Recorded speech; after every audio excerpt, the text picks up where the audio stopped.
And I'll join palms and repeat after me. I take refuge in the Buddha. I take refuge in the Buddha. I take refuge in the Dharma. I take refuge in the Dharma. I take refuge in the Sangha. I take refuge in the Sangha. And keeping the palms joined.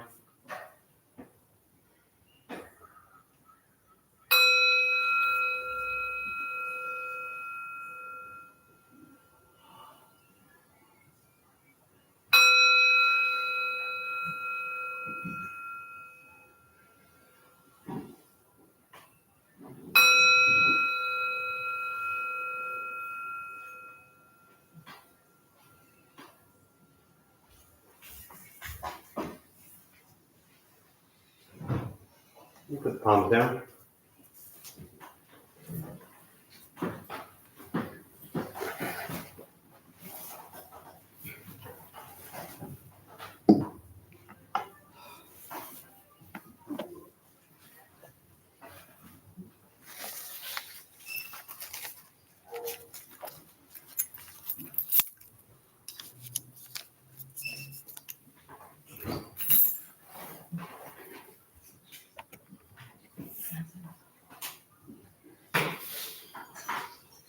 All right. Good morning, everybody. Nice to see you all. Thank you for showing up. Anyone here for the first time? Those of you here for the first time, what brings you here? Yeah, I kind of figured that much. Anything more than that, other than?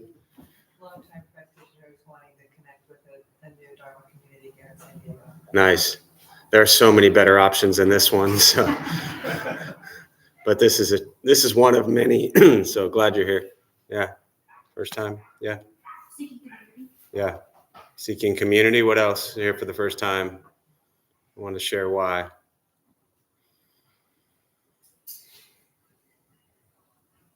Anybody hiding out in the back here for the first time? It's always safe back there because you're close to the door, and if you don't like it, you can just sneak out. Those of you who keep showing up, why show up? Yeah. It keeps me motivated to keep on sitting when I sit with my Sangha. Mm-hmm. Definitely. It's harder at home when you're stuck with all your stuff and self and distractions and chaos. You know? What else? Why show up? There are seats if you want to come up. There's plenty. No need to hide out in the back. Yeah. I don't know. Not sure. Still trying to figure it out. Yeah. Or not. Or not. You know, I don't know if you heard me tell this brief story, but there was years ago I saw it, and I still can't figure out or remember where I saw it, but there was a documentary, super homemade documentary, and this guy was filming at a Zen retreat center somewhere.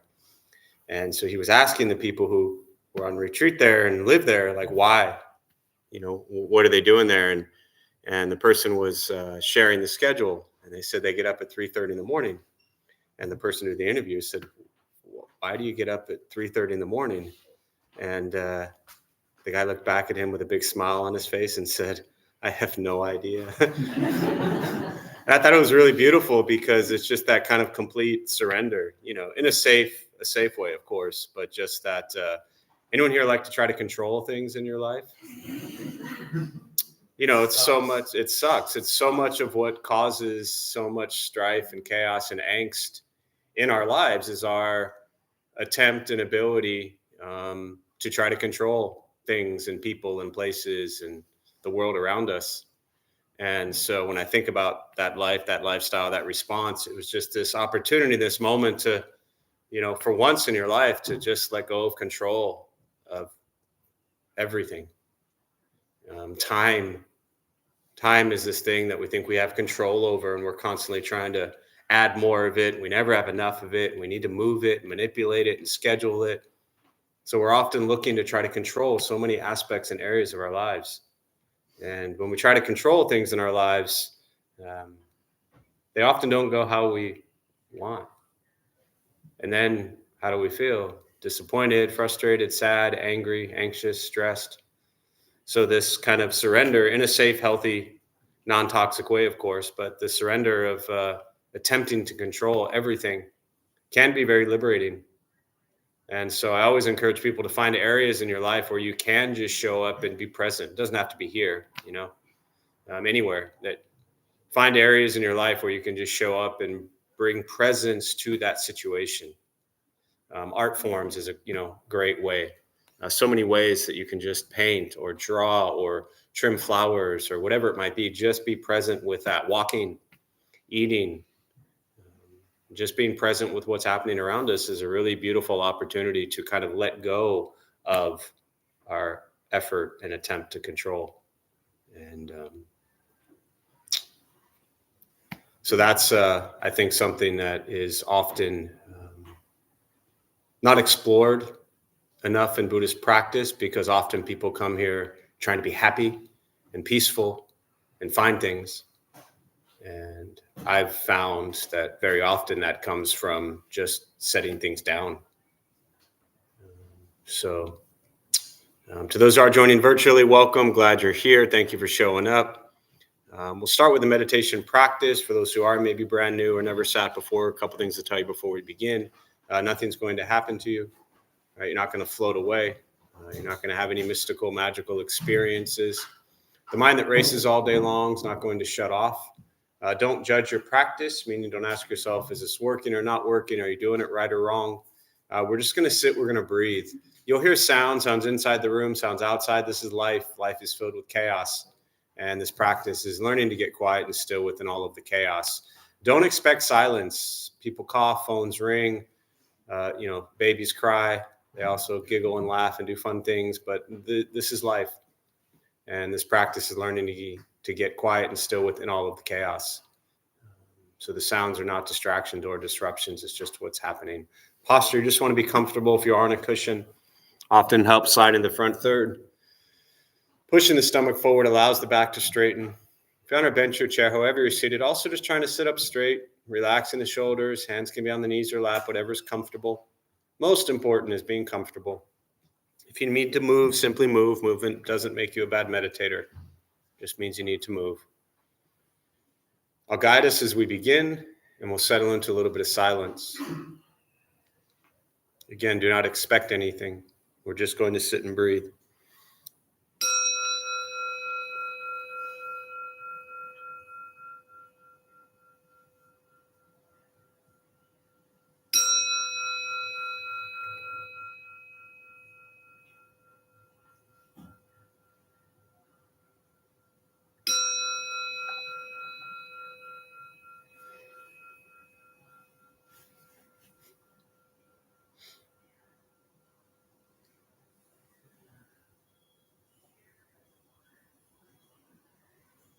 And starting with the eyes closed if comfortable, or slightly open.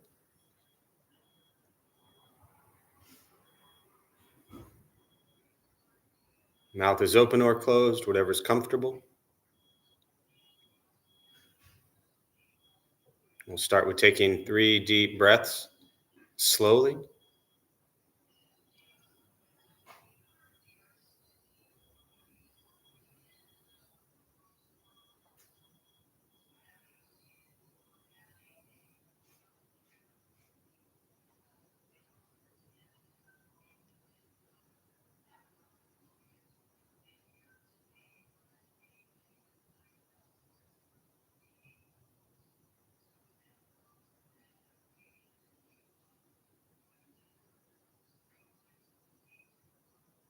And eventually, settle into a natural rhythm of the breath.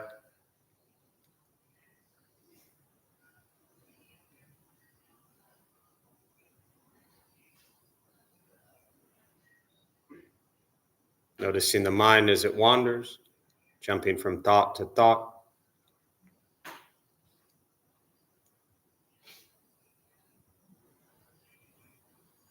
Start with gently guiding the attention, focus to the stomach or chest.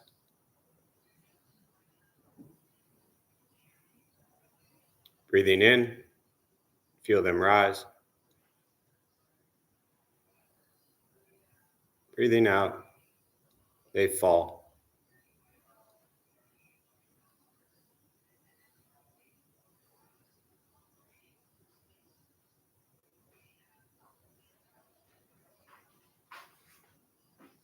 simply continue this practice, observing sensation of breath, expecting nothing but to sit and breathe.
And as the mind wanders, lost in thought, recognize it,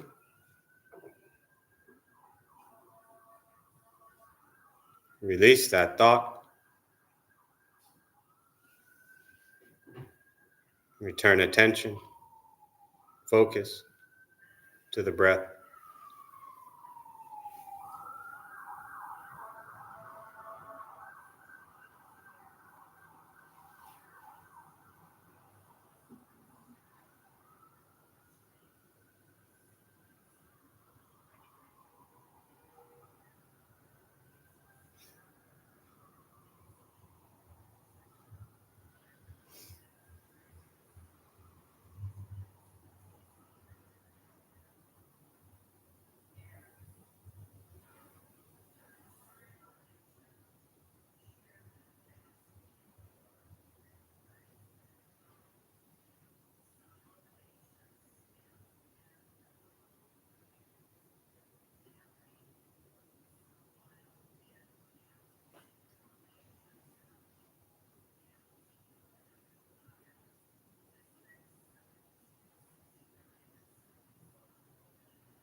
Where's your mind?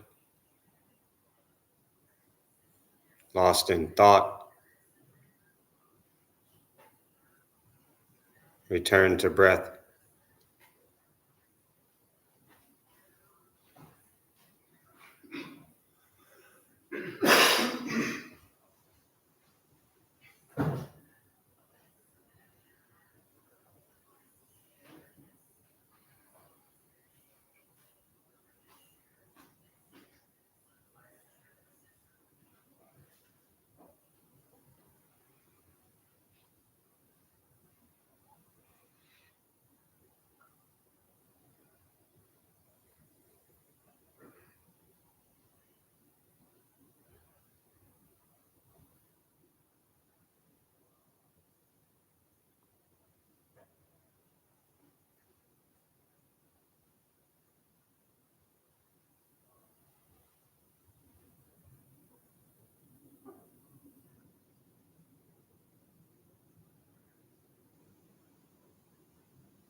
letting go of expectations,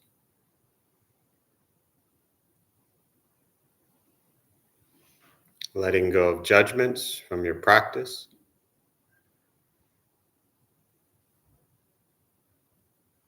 just sitting,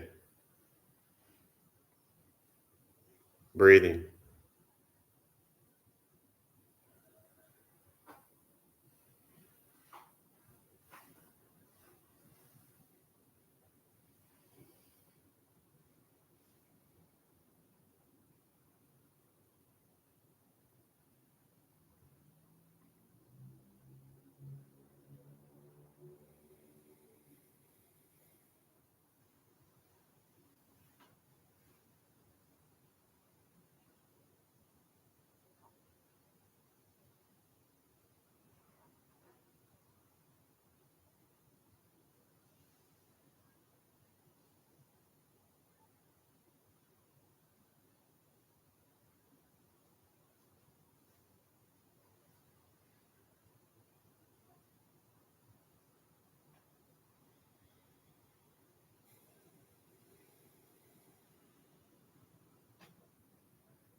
And with the body still, rested, and the speech quiet, aware of all sounds, and the mind learning to settle, know what it's like to just sit and breathe,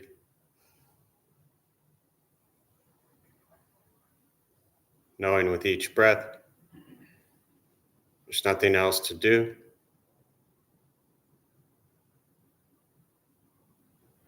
nowhere else to go, and no one else to be.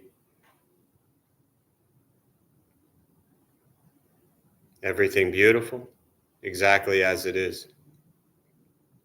Sitting, breathing.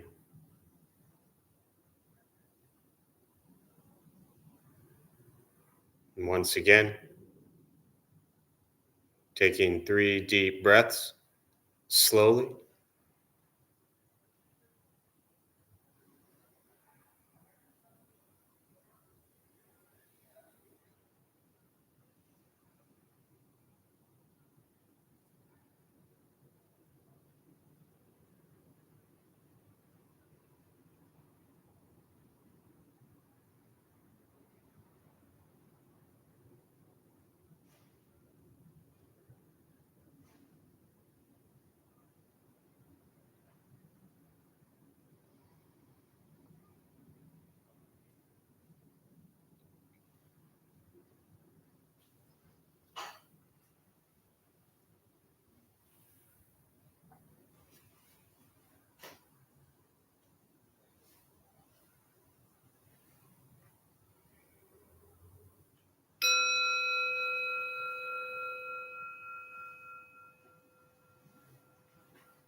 And as you slowly open the eyes,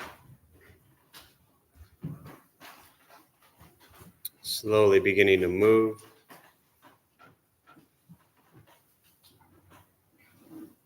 and most important, with the practice of meditation, is to recognize how you feel now, immediately after. Compare this to how you typically feel throughout your day. Recognize the difference, if there is one. And ask yourselves how you'd prefer to feel every day for the rest of your life.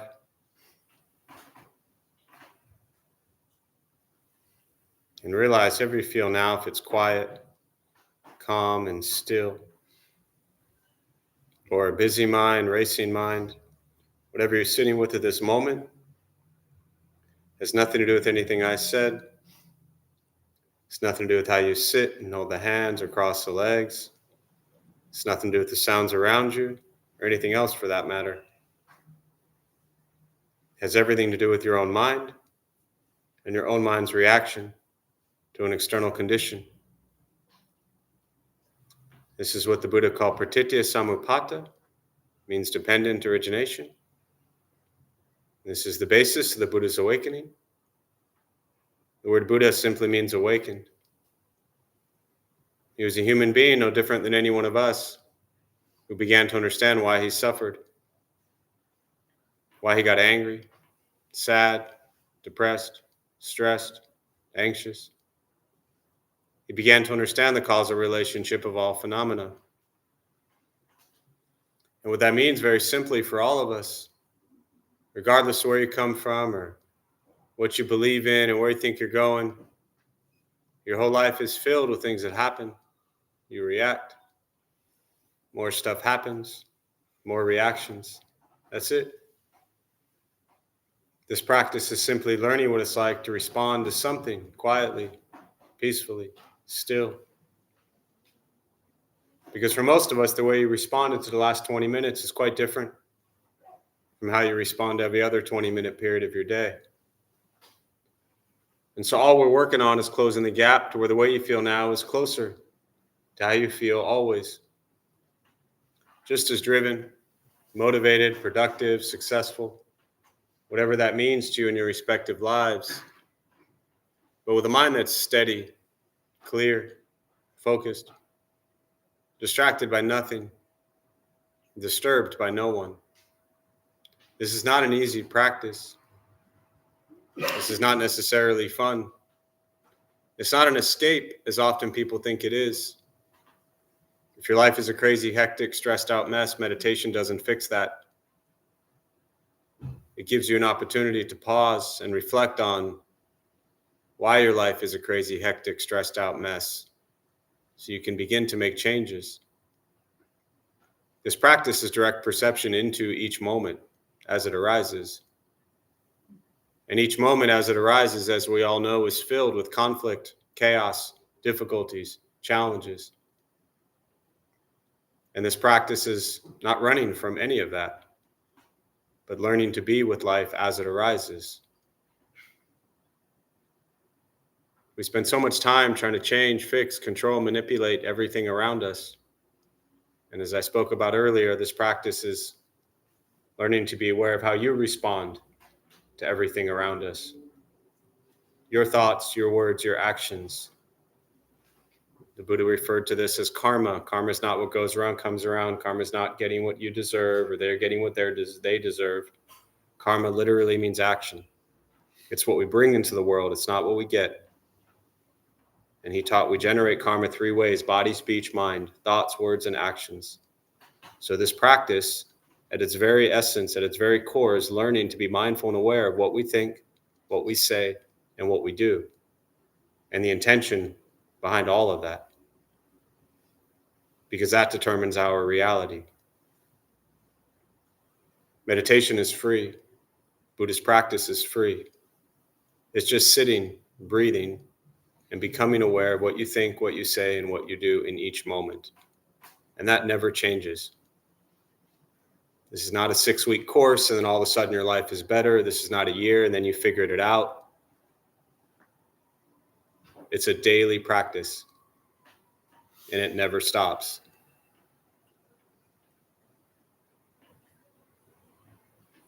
But we spend so much time focused on the actions of others. And I'm not saying the actions of others are not important, nor that we should ignore them.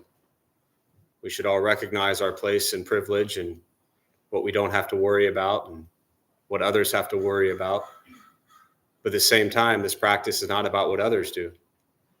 This practice is about what you do.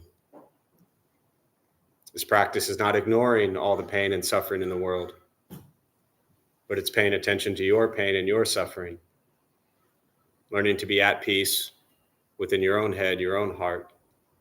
So when you go into the world to create change, which I hope you all do because the world's a mess, you do it from a place of loving kindness and compassion, not from a place of hatred and anger.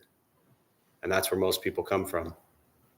Hatred and anger towards everybody else for everything they do. And when you find yourself in that place, ask yourself, have you ever done anything harmful? And the answer for everybody is yes. So always reflect on that. It's not about judging the levels of how much harm we've caused or justifying why our harm wasn't as bad as other people's harm. We all have the ability to create and cause harm. So always reflect on that before we point fingers and blame others. That's this practice. That does not excuse or justify or give right to anybody's actions. But again, that is not this practice. You're not here to make other people be a certain way. We're here to make sure we are mindful of our actions, because that's all we have control over. And that is hard enough. We can't even control what we do half the time, yet somehow we think we're going to be able to control what other people do. So with that, I'll pause. For me, I always really prefer to respond to questions, meditation, Buddhist practice, anything you're sitting with. And to those who are joining virtually, again, welcome. Glad you're here. Thank you for showing up. Feel free to say hello as you are in the chat box there. If you have any questions, you can put them there. And I'll do my best to respond. And we'll use the rest of our brief time this morning for questions. Yeah. Jeff, you were speaking earlier about like letting go of control, right? Mm. And something I've been thinking about recently is the fact that I don't quite know how to let go, but I also don't know when being patient is affecting me negatively in my body. Mm. and like where that line is. Because sometimes, like, take for example, when I was at West Point, like I knew I wanted to leave, but you know, everybody coached me to stay, be patient, it'll work out. But like I got suicidal. Right? Now, letting go of control there, like what is control in that regard? Like, is it actually leaving to control my body, or is it staying and letting things play out the way they were to the point where I ended up flipping a car going AWOL and had to leave anyway? You know, like this is something that's really kind of been messing with my mind lately, is like where this go of control actually harms me in a way. But maybe that's because I'm not discerning and I'm not skilled in the action yet. Keep talking. You're getting closer. You're making my life so much easier. I'd rather this not be a full therapy session. Yeah. So I'm going to pause you there. So as always, Theo, thank you for, starting us off on a nice, light, gentle question. Just to paraphrase for those that virtually maybe didn't hear it, but your question around what I was referring to earlier with where I was talking about letting go of control, and where you're talking about where patience sometimes can be harmful, and use an example of being at West Point and trying to surrender control there, but then everybody telling you to be patient, and then you ended up skipping out and causing harm anyways. And what you started to touch on towards the end was maybe it comes down to discernment. And I would have gone there initially anyways. And really, for those who might be new to the practice, discernment, in Buddhism, we refer to it as wisdom. There's two wings to Buddhist practice: wisdom and compassion. And often we can have a lot of wisdom and lack compassion, and that can be dangerous. Often we can have a lot of wisdom and lack compassion. Did I just say it that way? Yeah. You know what I mean? The other way around. Often you can have one and not the other. And, that is really not the practice. The practice is to find the balance of the two. Now, I think this idea of letting go, I want to also touch on that real quick, because I'm personally not a fan of this phrase, let it go, even though I just said it like 8 times this morning. Because often when we say let go, what it means to some in their head is as if something doesn't matter. And so this idea of letting things go doesn't mean it doesn't matter, doesn't mean you need to ignore it. But when I'm talking about surrender and control, it does require discernment to understand when is a situation safe and healthy for me. And if we are in, and again, you know me, I don't get specific and things like that. That's what all your therapy is for. But not you personally, I mean the room in general, because half of you are in therapy anyways, and half of you are therapists. So the reality is there's an opportunity to recognize, are we in safe, healthy environments? Whether it be the example you give, relationships, around family, around friends, romantic relationships, whatever it might be. Are we in a healthy, safe place? Because yes, surrendering control can absolutely be dangerous. So we have to say, is this safe for me? To me, that's the compassion part also that says, I need to love and care for myself, right? Often people come to places like this are really great at having compassion for so many other people and absolutely miserable at having it for themselves. And so in this situation, you ask yourself, is this the first cause of our suffering is greed? And the Buddha taught that we're constantly craving and desiring. So the practice is dana, of generosity. And one of the greatest things you can give is self-love, self-compassion to take care of you. So recognizing, are you in a safe, healthy place? And is it okay for you to surrender some sense of control? Because if it's not, then it's not. And there's a million scenarios for everybody in the room where we have to determine that on our own. Make sense so far? Yeah. So the second part is also understanding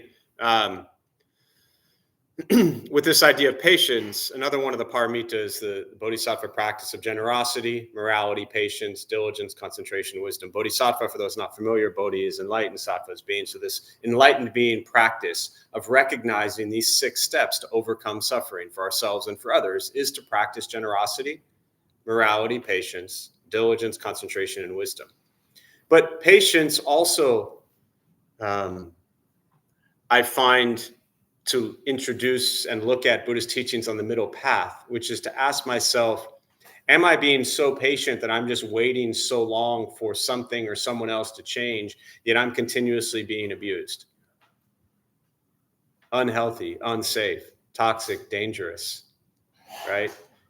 There's no Buddhist teaching that says we should just allow other people or places or things to harm us and abuse us and chalk it up as being patient, right? So again, there's that middle path, that balance of recognizing, again, coming back to the wisdom, is patience really healthy for me right now? Or do I need to make a decision to remove myself from a harmful situation? And again, that's a tough call because every situation is different. And, but knowing you, relying on your ultimate wisdom, I have no fear that you will continue to make right choices going forward. So, yeah. Sure. Thanks, Theo. What else? Yeah. I just wanted to say it's pretty neat how you have the Buddhist flag on top. I never noticed that. Yeah, pretty cool, huh? It's pretty neat. I never knew the Buddhists had a flag. Yeah. Until I learned about it on Jeopardy last night, actually. There you go. Can always count on Jeopardy. All the colors actually meant something. They do. So that's it. Yeah. Stick on my thing. That's good. Thanks for pointing that out. Those Buddhists, they have so much stuff. And it's So- designed by an so American attached. Buddhist, actually. Yeah. The flag, I know. Good research. What else? Questions? Yeah. Just a general question, just coming in here pretty often lately. Just a very quick question. I noticed that you have up there the statue of Buddha when he was practicing self-glorification. Knowing that he left that lifestyle behind because he decided it just wasn't helpful to him at all. What specific reason for that statue up there? Yeah. Is that because he found enlightenment when he was in that state? He actually didn't find enlightenment in that state. He nearly found death Right. when he was in that state. Yeah. And that would not be enlightenment. Right. It's kind of hard to awaken when you're dead, Uh-huh. you know? But let me back up and tell the brief story of the statue and then touch on why here. Because it's actually one of my favorite stories to tell. And I think for me, very much a powerful piece, even within Dharma Bum, world the last 18 years. But for those who don't know briefly, the Buddha wasn't a god, wasn't some big belly dude floating in the sky. I hate to shatter this for you, but for those of you who still think like the big belly guy was the Buddha, not the Buddha. His name was Hotai. He was a monk in China about 1,000 years ago. His name meant bag carrier. He was very prosperous, had a lot of, good fortune, always carried around a bag over his shoulders with lots of good stuff in it and gave it out to kids. Sound familiar, right? So Hotai, a monk in China, not the Buddha. It's kind of like finding out that like Easter Bunny or Santa Claus isn't real. All of a sudden you're like, oh no, that guy, I thought he was just a big, but in Asian culture, like you go to casinos, they're throwing money at him, right? I mean, because within Asian cultures, especially, they believe that Buddha is generating prosperity and good luck. They rub the belly, they throw money at him. Casinos love that because they're like, you don't have to do anything. You're just throwing money at us, right? But so the Buddha was a monk, or was a prince, as you know, raised in a palace. Again, this will be like the 2-minute version of the story, but always sheltered, predicted when he was born that he would either be a great, kind of like a Buddha, an awakened one, or he would be a king. And so his father wanted him to be a king, so they really sheltered him. He didn't see death. He didn't see old age. He didn't see sickness, anything like that for 29 years. It said when he was a child, he was about 10, 11 years old, and they were like shooting slingshots at birds. And all of a sudden they hit a bird and the bird fell to the ground. And as like a 10, 12-year-old kid, he had this overwhelming sense of compassion for this bird that he had just killed. And they knew that the father knew uh-oh, this kid really does have a good heart. There's no way he's going to be a king and want to rule and kill people. So they continue to shelter him. 29 years old, he sneaks out. Again, this is the very short story. And he has what's called as the 4 sights. This happens over 4 times, but he goes with Chana, his attendant, and he sees old age, sickness, and death, and then kind of like an ascetic, a simple nun or monk. And he says to his buddy Chana, he's like, does this happen to all of us? And again, Siddhartha at the time was his name. He was a prince. So Chana says, yes, my lord, we all get old, we all get sick, we all die. And so he went back and he realized at 29 years old, well, how can I live with all the wealth and riches in the world when there's a world out there that's suffering? So 29 years old, he sneaks out, middle of the night, roams the base of the Himalayan mountains for 6 years, 35, he has what's called the awakening. I'll come back to that in a minute. But during his journey for 6 years, there was a time where he thought he was with 5 guys, and they thought that this kind of spiritual practice of overcoming attachment to physical form, they thought that was the way to awaken. So it said that he starved himself near death, and that they were so emaciated you could take your fingers, push one finger front, one finger back, and your fingers would touch, right? The story is that he came to a riverbed and he was offered some food, some porridge, kanji. And everybody was like, no, we don't eat. And Siddhartha said something to the effect of like, well, I'm hungry, you know? And so he said, I'm going to take this bowl and I'm going to put it in the stream. If it goes against the stream, then I'm going to eat. So the bowl goes against the stream. That's where Buddhist teachings get kind of this phrase of going against the stream, because what the Buddha taught is very much against our everyday way of life for most of us, how we were raised and what we were taught, right? So goes against the stream. He starts to eat. Those 5 guys, they leave him. They're like, no, you're a sellout. You're a traitor. You're a food eater. Like, we're done with you, right? So he goes on his way, picks up a couple more teachers. Eventually, at 35 years old, he sits down under the Bodhi tree, and he realized that the nature of all suffering comes from one place and one place only. And where is that? Within our own mind. And so he realized that. Again, this is the short story. He sat for 21 days, realized the nature of suffering was in his own mind. And then those 5 guys, there's a tapestry above the exit sign back there, which is actually kind of ironic. We put it above the exit sign, but there's a tapestry there. It's the first turning of the Dharma wheel, where he's this mudra, and he's teaching the 4 Noble Truths to these same 5 guys that left him. And they're like, well, there's Siddhartha. Looks like he's figured something out. Let's go sit with him. He teaches them the 4 Noble Truths, the basic foundation of all Buddhist teaching, suffering, the cause of suffering, the cessation of suffering, and the path, the Eightfold Path. And they're like, we will call you the Buddha. You have awakened. So they became his first 5 disciples. That's at 35. He travels for 45 years. He dies at 80, right? And 2,500 years later, here we are, right? So again, that's the very quick story. One thing I want to introduce in that story, which I mentioned earlier, is this middle path, that the starvation is not the way. Living in excess, also not the way. So the question is, why is that the main statue for the Dharma Bum Temple? Well, at the time when we first started the Dharma Bum Temple, end of 2006, we went to a place called Buddha for You, which ironically we now are Buddha for You downstairs. And we bought 3 pieces. 1 was the emaciated Buddha. 2 was the tapestry I just mentioned. And the 3rd one was the one on the other side, which is the 1,000-armed Kuan Yin, just for endless compassion to aid and heal and help in all directions. And we picked the emaciated Buddha because to us, we were not awakened beings. We were young, foolish American kids, physically, mentally, emotionally, spiritually, near death. We just thought Buddhism was cool and it was neat and it was fun. You know, it was this thing to do. And so instead of picking this enlightened Buddha, like we want to become like him, it was important for us when we started, again, end of 06, going into January 07, we sat with him. So if this dude was physically, mentally, emotionally, spiritually near death as a human, again, not a god, just some dude, if he could figure out how to end his suffering, that was inspiring to us. It says, so can we. So it's always been our main Buddha statue from day one. That's us. And so the challenge, again, the practice is, where is our balance? Where is our middle path? And that middle path is different for everybody. It doesn't mean you must starve yourself to death. It doesn't mean you must get rid of all of your clothes. It doesn't mean you have to get rid of all of your houses and cars and money and things like that. I sure wish I kept a few of those things, because that would have been nice to have right about now, right? But the question is, where are you on your balance? And the examples I always give, you got 100 shirts? Who here has 100 shirts? Probably don't need 100. Come on, dude. You've been raising your hand for like 3 months now. You still have 100 shirts? Didn't we go through this before? So what's been the dilemma? The sock one too. How'd you do on the socks? Yeah, I did try different socks. How'd that work? A lot of socks. It worked fine. Your drawer, you were anxious just being challenged with the practice. How did it go with the sock one? It didn't bother me. I wore 2 different socks. I rocked it. Yeah. Pretended I was younger and it was cool. Pretended you were younger. Cool.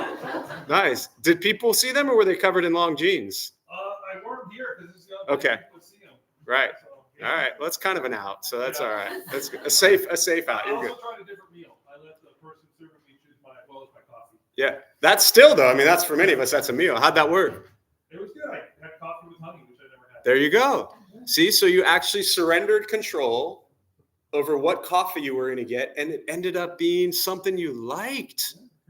We're always so afraid that if we like surrender control, that the whole world is going to end. How well have we been controlling things this far?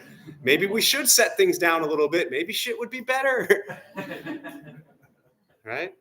But yeah, the shirt thing is, what's up with the shirts? I noticed how you kind of bypassed that. Still got 100 of them? Close. Yeah, close. What's it going to take? Yeah. So the idea behind the shirts, I always throw out these really silly examples of like, if we have 100 shirts, we don't need 100 shirts. You don't have to get rid of 100 shirts. Please keep a bunch of shirts, but you could get rid of 50 shirts. That means 50 people who have no shirts to wear. Get shirts. You know, there's 10,000 homeless people 2 miles from here.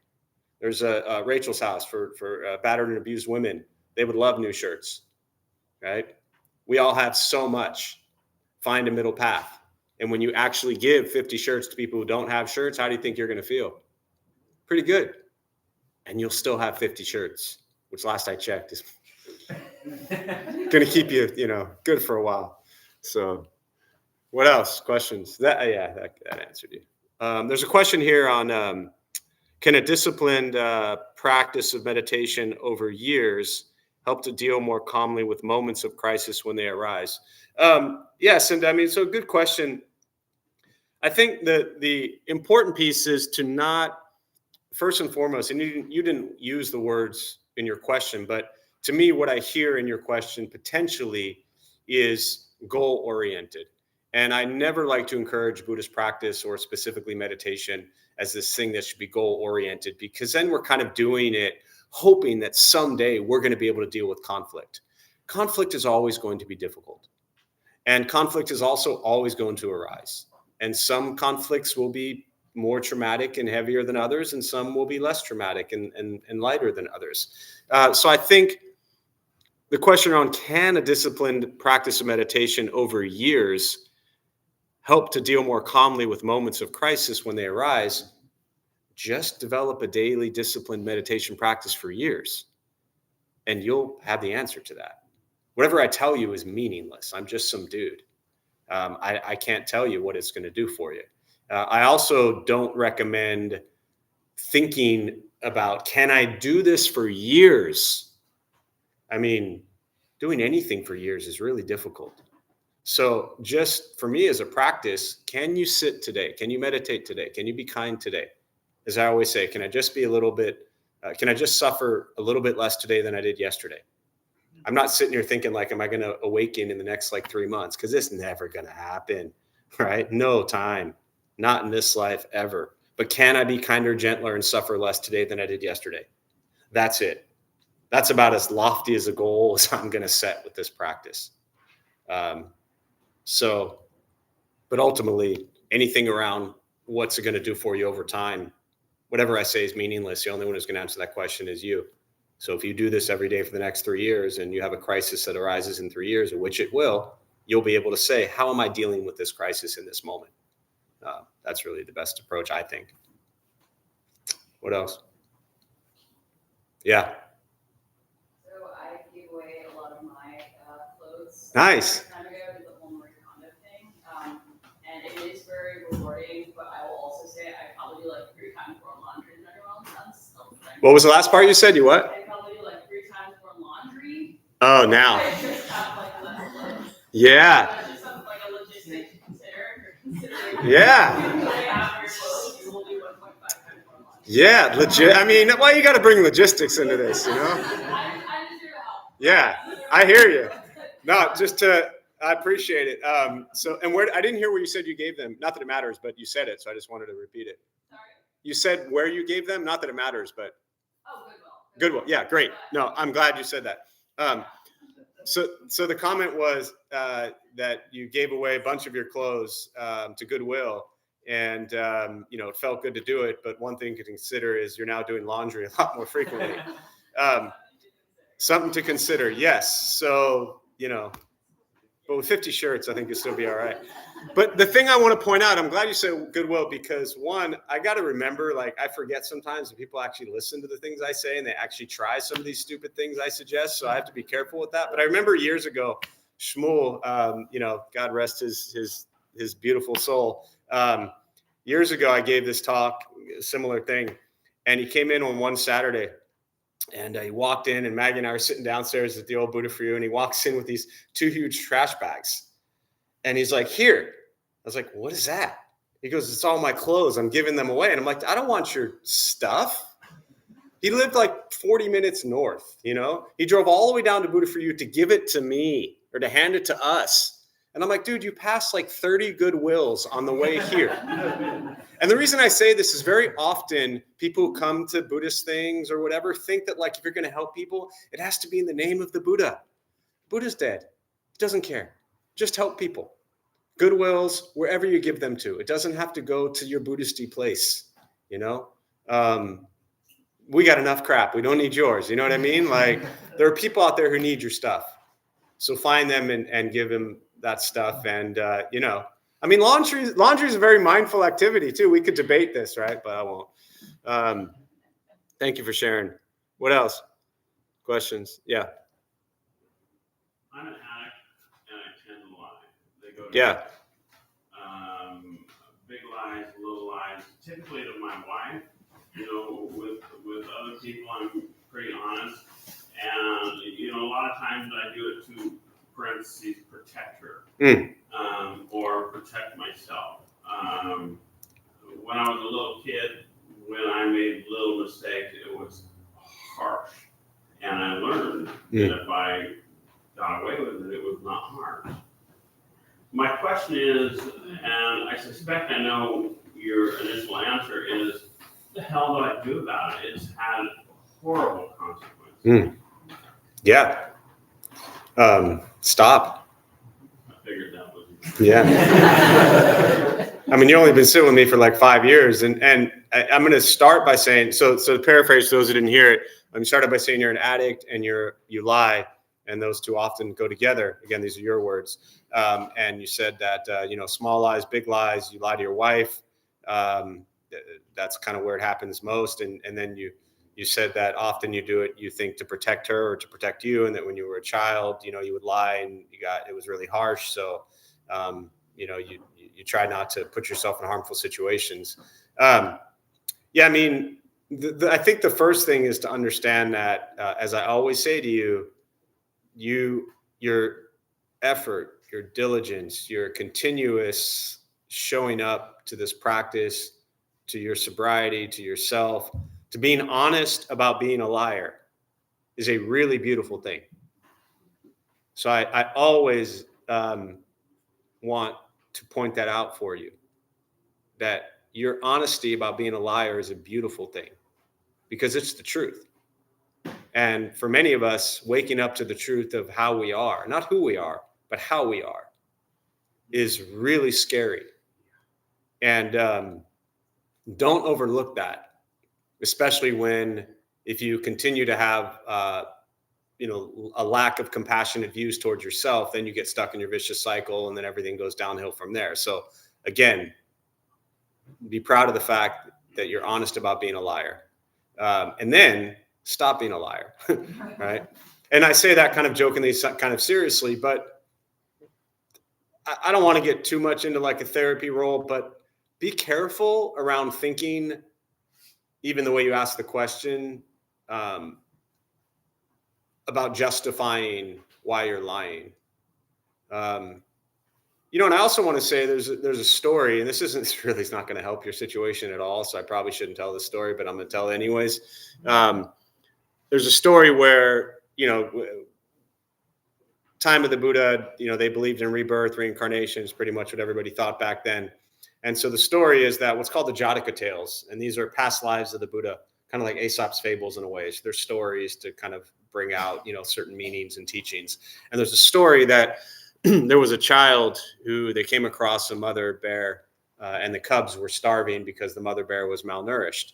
And so this child and friends came across the bear, and the child said, "Go get help. I'll stay here while you all go get help."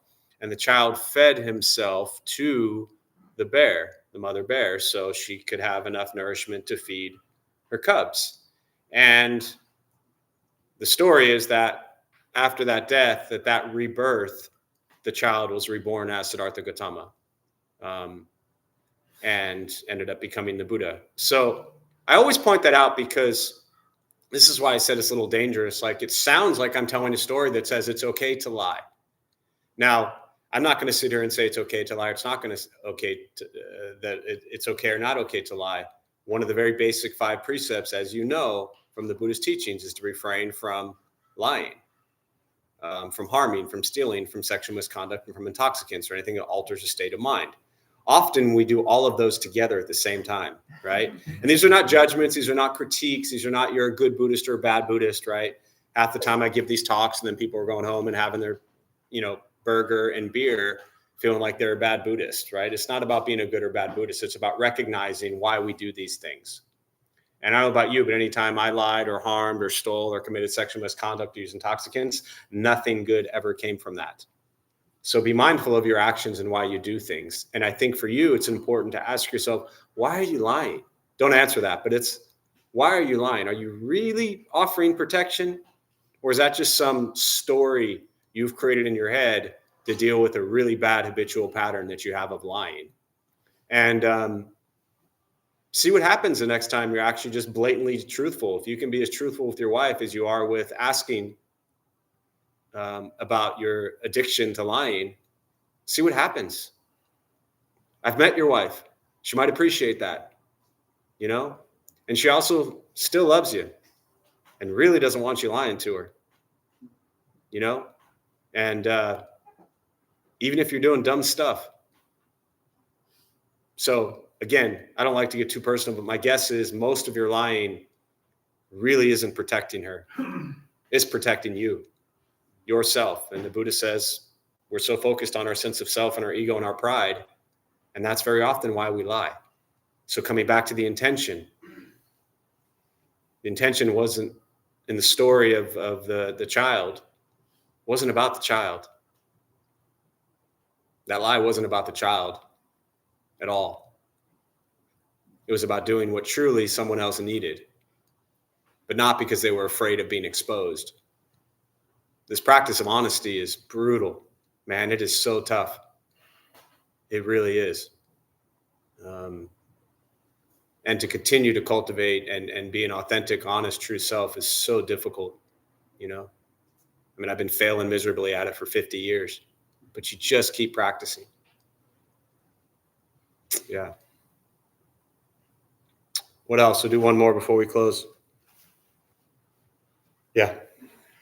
Yeah. I'm thinking about the marriage where there was a lot of harm. I was hurting my partner was hurting me.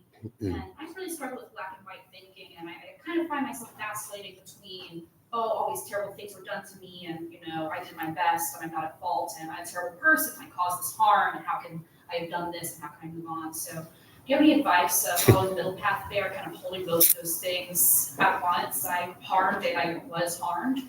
Sure. Yeah, so to paraphrase, coming out of a terrible marriage, you said marriage, right? Yeah. Harm all the way around, putting blame, feeling blame. How do we manage that and to practice? So me, again, I look at the Buddhist teachings. The first thing that the Buddha said is life is filled with dukkha. Doesn't mean all of life sucks. Dukkha translates to suffering in English, which is a really terrible translation because it makes it sound so heavy and traumatic. Suffering exists in small little ways. We don't like our coffee. We don't like our sandwich. We don't like the way our shirt looks, whatever it might be. The second thing he says is the cause. And the cause of our suffering is greed, anger, and ignorance. And so anytime that I am feeling in some way what you're describing, I always ask myself, where's my greed? Where's my anger? And where's my ignorance? And in situations like that, often the greed also can be craving, right? It's not just greed. Greed makes it sound like you want more money or more cars or more houses, but it's just this craving, this constant of wanting more, which is also kind of the opposite of not feeling like you're getting enough. So in a relationship, that sounds like it, a lot of that was going on. There was a craving of just wanting more, whatever that more was. And you didn't get that. And so you're suffering. The anger is driven very much from a place of this, and this will sound harsh. Give me a minute. I know it's your first day, so I don't want to scare you off completely. The anger for me as a practice comes from recognizing that I don't like how somebody else was. And that doesn't justify nor excuse what they did, nor say what they did was right. But what it does is it takes ownership on ourselves, which says, I am suffering, which is ultimately what I'm hearing in your question, which is, how do I suffer less with this traumatic situation you faced and are now living with? So the question is, why am I suffering? I'm suffering because I'm angry because they were not who and how I wanted them to be, which means you had a what of someone else? Delusion. Well, yeah, that too, but an expectation. Yeah. We'll get to the delusion part in a minute, but you had an expectation of how you wanted them to be, and they weren't. They were how they were, and how they needed to be, right or wrong, is irrelevant. So you're angry because they weren't how you wanted them to be. And then the ignorant part, to me, the word ignore is really important here, is we're ignoring reality. And this is really where the delusion comes in, right? We overcome ignorance with wisdom. The wisdom is to look at a situation for how it is, not how we want it to be. So first and foremost is understand you wanted it to be different.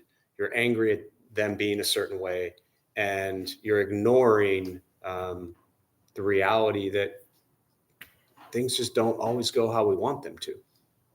And I think you kind of said it at the very end of your question, where you're just like, I almost felt like you were going to say, like, can we hold two truths, right, at the same time? Like, yes, you went through a very painful and are going through a very painful experience, and you should feel pain. This has come up a lot recently, where often people who are maybe new to Buddhism feel like, well, I shouldn't feel pain because I'm a Buddhist. No, if you don't feel pain when you're emotionally hurt, there's something wrong.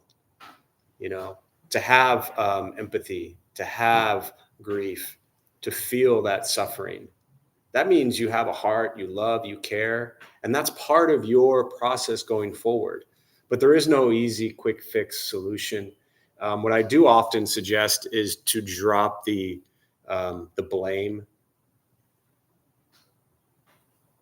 towards, first and foremost, yourself.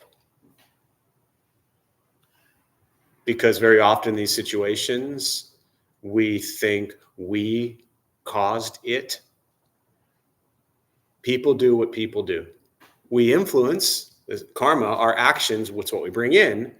But yes, if I go up and hug someone, they're probably more likely to hug me than punch me, right? So we can impact and trigger certain situations, but people do what they're going to do. It's not your fault. Ever seen Good Will Hunting? Favorite movie, right? You know the scene I'm talking about? When Robin Williams is hugging Matt Damon, he's like, it's not your fault. And he's like, I know, I don't want to ruin it for you. I kind of just ruined it for you. I got the chills. Yeah, that movie changed my life 28 years ago. But there's a scene in there where he's talking about, I already said it, so it's not his fault. And so much blame we carry in our hearts for things we did 10 minutes ago or 50 years ago. We've all caused harm. We've all done things we shouldn't have done. And sadly, we're all probably going to continue to do that. But the self-hatred, the self-blame, again, coming back to my comment at the beginning with Theo, that compassion towards yourself is critical. And continue to look at and explore and learn so we don't find ourselves in the same situations going forward. To me, that's also part of wisdom. Right? You'll have more situations going forward. And will they be healthy or unhealthy, toxic or not toxic? And you'll impact that. And the way you feel about yourself will also impact that. So, as Suzuki Roshi said, you're all perfect exactly how you are, and you all could use a little improvement. So, you probably didn't screw up as bad as you might think. Yeah. I'm going to close on that. We'll join palms. May the benefit of this practice be shared with all beings in all directions. May all beings be at peace. May all be free from suffering.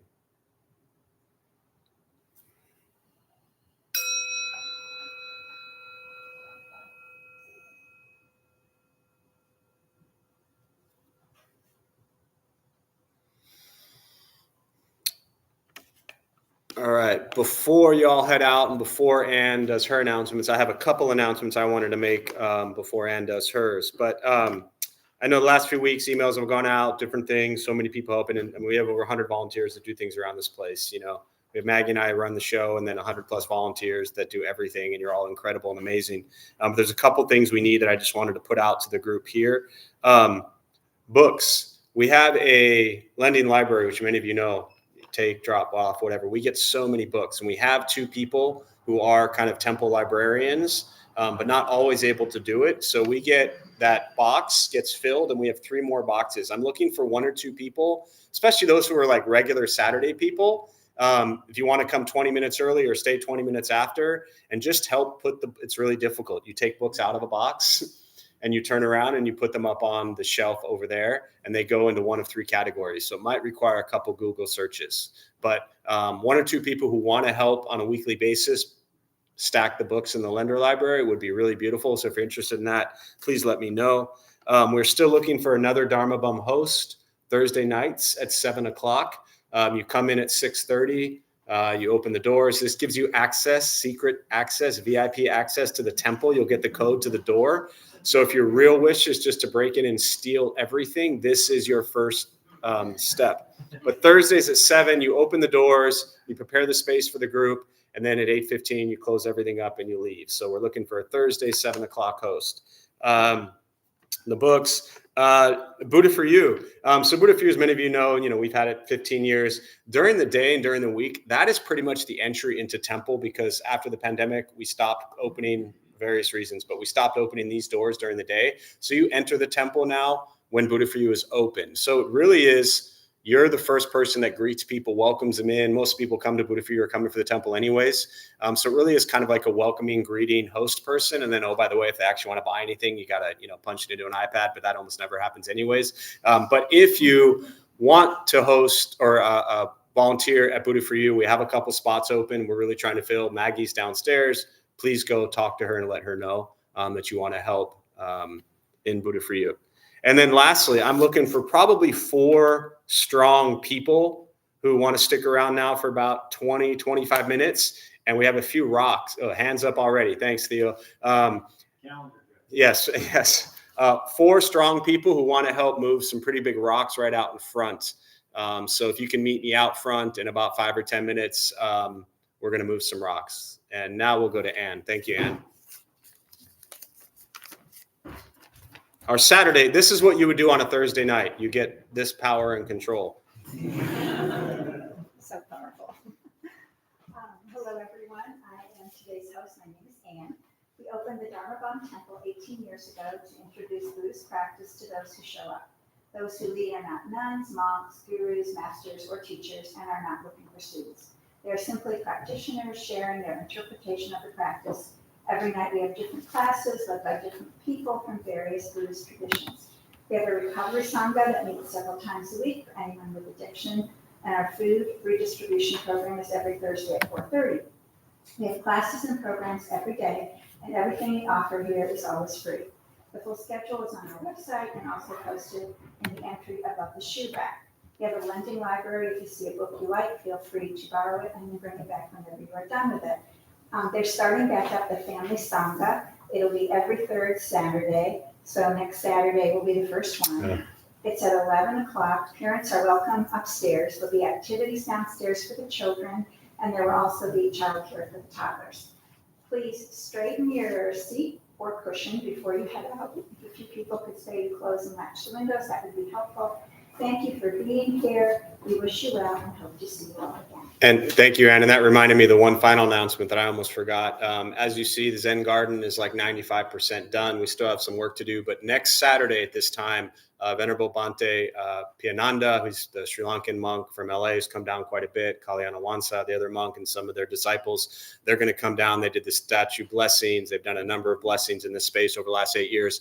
They're going to come down next Saturday at 11 o'clock at this time. They'll do a talk in here for about 45 minutes, and then we'll go outside and we'll do a blessing on the new Zen Garden. So that will be next Saturday, 11 o'clock. We just scheduled that last night. So all that will go out in the newsletter website, but that'll be really special next week. So thanks, Ann. Thank you all. And I'll meet you rock people out front.